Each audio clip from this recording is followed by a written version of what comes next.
আজকে তোর কাজ ছিল পায়খানা পরিষ্কার করা, তাহলে করিসনি কেন? মনে রাখিস, এটা হলো একটা জেল। আর তুই জিন্দাল বাবুর ঘর জামাই নোস, তুই আমাদের পোষা কুত্তা।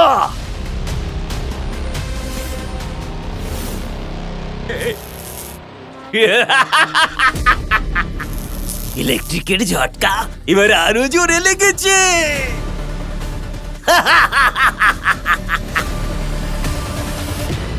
আমি এই জেলের কয়েদি নাম্বার 302। বিশ্বাস হয় না, এখানেই 3 বছর কাটিয়েছি আমি কৃষ খান্না।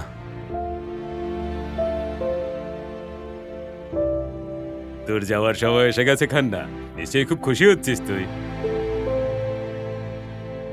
3 বছর ধরে কোনো অন্যায় না করেই এই জেলে পড়ছিলাম।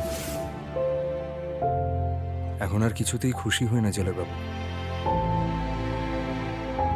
থ্যাংক ইউ, আমি এলাম। স্যার স্যার,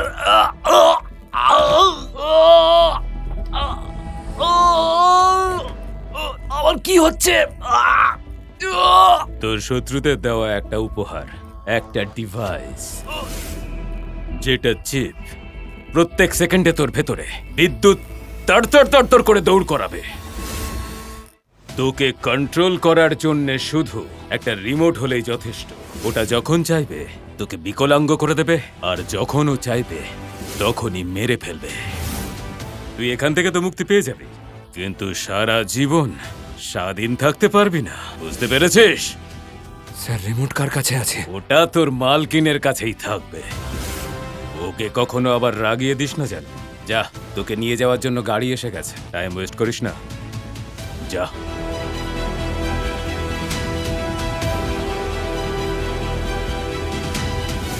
ফিরে যা।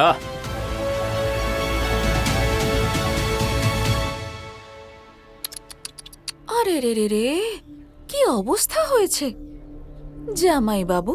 কোজো হয়ে গেছো, দুর্বল হয়ে গেছো, চোখের চারপাশে কালো দাগ। মনে হচ্ছে না যে তুমিই হলে কৃষ খান্না। আমার এই অবস্থার জন্য একমাত্র দায়ী জিন্দাল পরিবার। ছেড়ে দিন।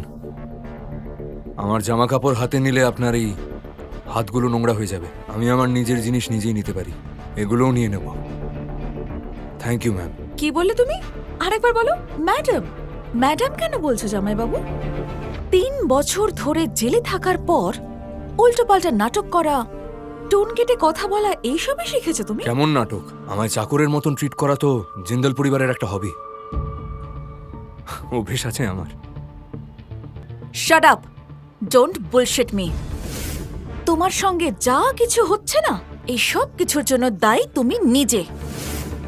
তাই আমার সামনে তো এসব নাটক একদম করো না। এই ভিকটিম কার্ড প্লে করা একদম বেকার। আমি বললাম না তোমায় দূরে থাকতে? পাগল হয়ে গেছো? যাও এখান থেকে প্লিজ। এর হিসেব তোমাকে দিতে হবে। কি ভেবেছিলে তুমি তোমার মতো সোকল ভিখারিকে আমি ভালোবাসবো? নেভার। তুমি জানো তুমি আসলে কি? সো কল্ড ঘর জামাই। আর আমি তোমাকে আমাদের কোম্পানির 30% শেয়ার কখনোই নিতে দেব না, নেভার। তার জন্য আমাকে যা কিছুই করতে হোক করব, যা কিছু মানে যা কিছু। আচ্ছা, এমন কি করবে তুমি? দেখতে চাও? জামাই বাবু, না না! জামাই বাবু, প্লিজ ছেড়ে দাও আমাকে। আরে কি করছো? কি পাগল হয়ে গেছো নাকি? আমি তোমার মুখ বন্ধ করেছি, তুমি কি পাগল হয়ে গেছো? আরে কি করছো কি?